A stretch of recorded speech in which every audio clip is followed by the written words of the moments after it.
Hey people, I'm about to make my way through the Marvel Cinematic Universe films, talking about every film's what I like about them. So the first MCU film is Iron Man.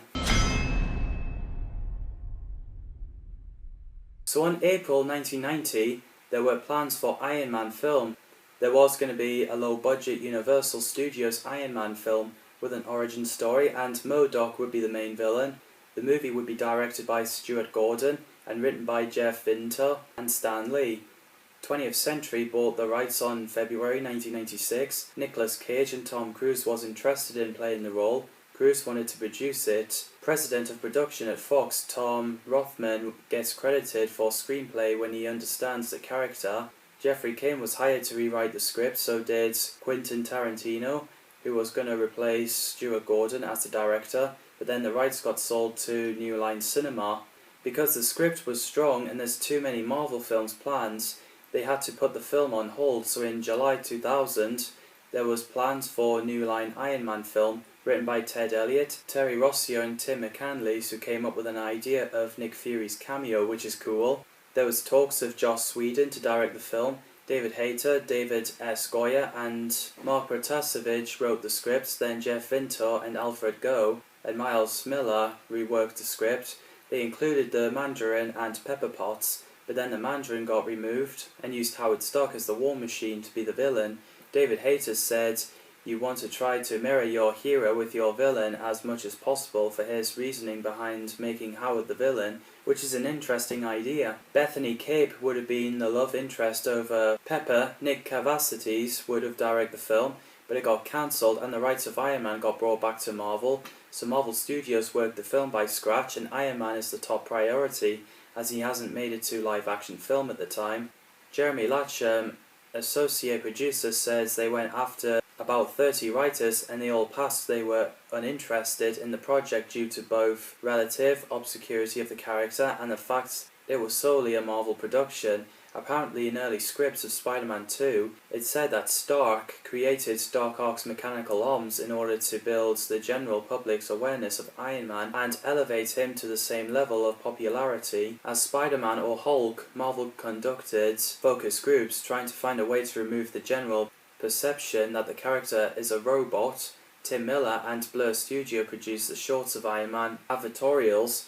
In April 2006, Jon Favreau got hired to direct the film, working with Avi Arad on Marvel again, as they did in 2003 Daredevil film. Favreau found the opportunity to create a politically ambitious ultimate spy movie taking inspiration from Tom Clancy, James Bond and Robocop, and compared his approach to an independent film. If Robert Altman had directed Superman the movie and Batman Begins, he wanted to make Iron Man a story of an adult man literally reinventing himself after discovering the world is far more complex than he originally believed. Vietnam War origin got changed into Afghanistan to avoid period peace. In terms of the script, art marker Matt Holloway got hired to write it. Mark Fergus and Hawk Osterby wrote another version, and John August polishing the scripts. Comic book staff Mark Miller, Brian Michael, Joe Casenda, Tom Brevoort, Axel Alonso and Ralph Macchio gave Jon Favreau an advice on the script. Matthew Libashi got hired for cinematography. Tony Stark, aka Iron Man, who's a CEO of Stark Industries, a playboy and inventor who builds an armor in the cave. And I think Robert Downey Jr. is perfect casting. Jon Favreau said Robert's performance could make Stark a likable asshole and depicts an authentic emotional journey once he won over the audience after being impressed with his acting role in Kiss Kiss Bang Bang. Jon Favreau wanted the film to be believable by showing the construction of the Iron Man suit in 3 stages, so Stan Winston built metal and rubber versions of the armor. The Mark I design was supposed to look like it was built from spare parts. There was concern when the stuntman fell over inside it because back is less armoured than the front, so Stark uses his resources for a forward attack. Terrence Howard played James Rhodes, often being called Rhodey, is a friend of Tony Stark, an officer with the United States Air Force. Ann Layson, between the military and the Department of Acquisitions and Stark Industries, Terrence Howard did a great job. He got chosen by Favreau because he felt he could play War Machine in a sequel. He prepared for the role by visiting Nellis Air Force Base, where he ate with the pilots and observed HH-60 Pave Hawk rescue helicopters and F-22 Raptors. Terrence and his dad are the fan of War Machine and Robert Downey Jr. since they saw him in Weird Science.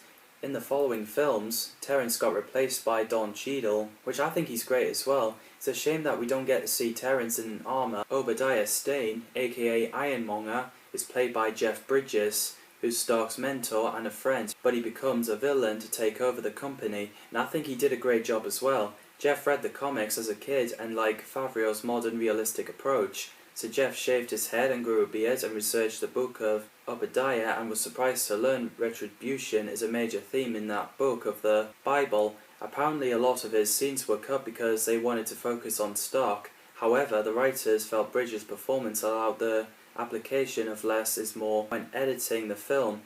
The suit of Ironmonger was based on Stan Winston's larger animatronic version of armor, which is really cool. Gwyneth Paltrow played Virginia Pepperpot's Stark assistant and later Stark's love interest. Gwyneth asked Marvel to send her any comics they would consider relevant to her understanding of the character Pepper. She considered the character to be very smart, level-headed and grounded. Gwyneth also said she likes the fact that there's sexuality that's not blatant, and Jon Favreau wanted Potts and Stark's relationship to be reminiscent of the 1940s comedy, which is what Gwyneth considered to be fun, in an innocent yet sexy way. Nice way of putting it. I think she's great as well. Sean Taub played Ho Yinsen, who's implanted electromagnetic to Stark's chest to keep the Chaparral shell shards that wounded him to save his life. He locks in the same cell as Stark and helped him build the first Iron Man suit. He's very likeable. His death scene is really sad. Don't waste your life.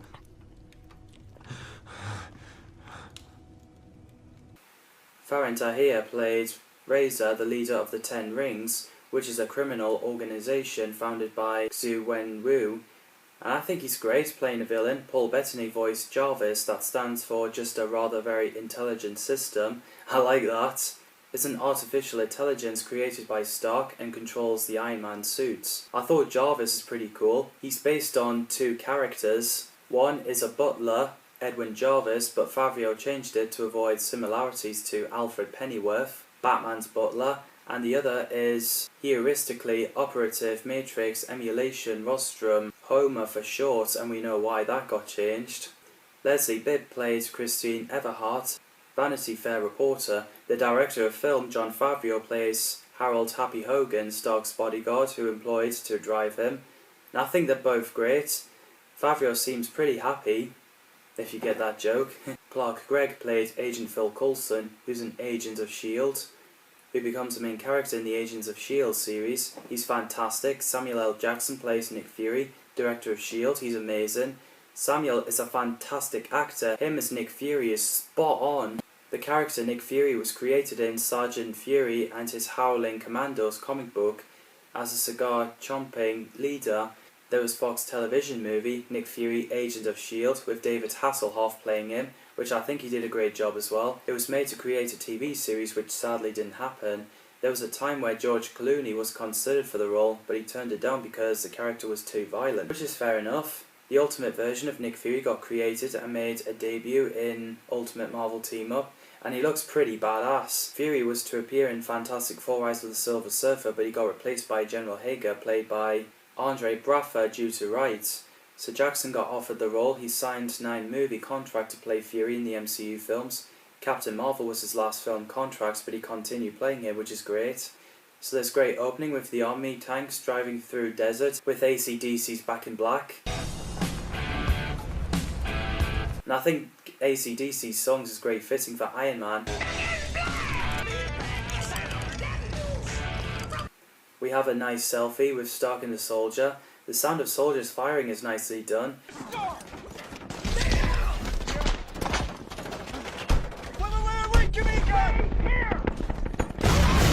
Tony Stark's chest bleeding is pretty grim, and I found it funny when Stark and Rhodey were on the plane and Rhodey refused to drink. However, they did and turned the plane into a disco. Yes, two, please. No, I'm not drinking. I don't want any. Hey, that's what I'm talking about when I'm back. Hey, man, but you are mourning what you Excuse me if I'm just a little bit distracted here. No, Tony's pose with missile shooting is badass. The Jericho.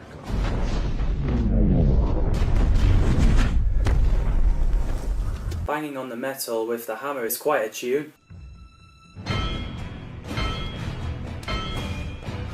It's also pretty intense when Stark's armor is building up while the 10 rings are coming after him, but luckily Ho Yinsen risks his life to buy him some time.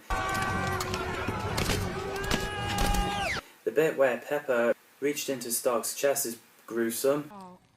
There's pus. It's not pus, it's an inorganic plastic. And it's pretty funny where Tony tries his first jetpack. 3, 2, 1. I always wonder what it would be like on You've Been Framed.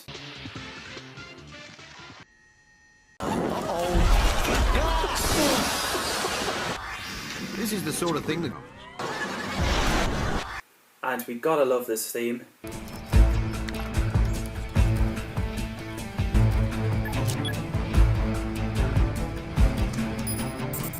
And his first flying scene.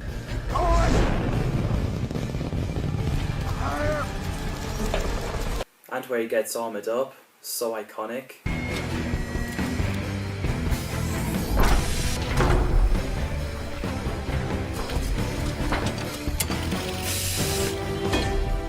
I get a fright when Stain raised his voice at a scientist who appeared in Spider-Man Far From Home. Tony Stark was able to build this in a cave! The fight between Iron Man and Ironmonger is pretty cool.